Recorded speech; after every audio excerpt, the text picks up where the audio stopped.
അസ്സലാമു അലൈക്കും വറഹ്മത്തുള്ളാഹി. നബി സല്ലല്ലാഹു അലൈഹി വസല്ലമ തങ്ങൾ തൻ്റെ മുന്നിൽ ഒരുമിച്ച് കൂടിയ സ്വഹാബികളോട് പറയാണ്, 360 നന്മകളാണ് ദുനിയാവിലുള്ളത്. ഈ 360 നന്മകളിൽ ഏതെങ്കിലും ഒന്ന് നിങ്ങളിലുണ്ടെങ്കിൽ നിങ്ങൾ സ്വർഗത്തിലേക്ക് എത്തിച്ചേരും.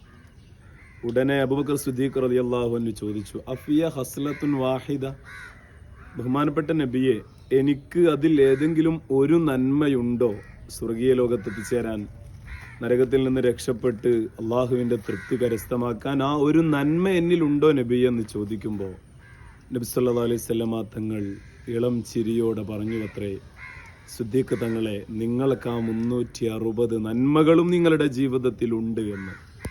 അത് നേടിയെടുത്തത് മഹബ്ബത്തുൻ നബി സല്ലല്ലാഹു അലൈഹി വസല്ലം, പ്രവാചകനോടുള്ള ഇഷ്ടം കൊണ്ട് നേടിയെടുത്തതാണ്.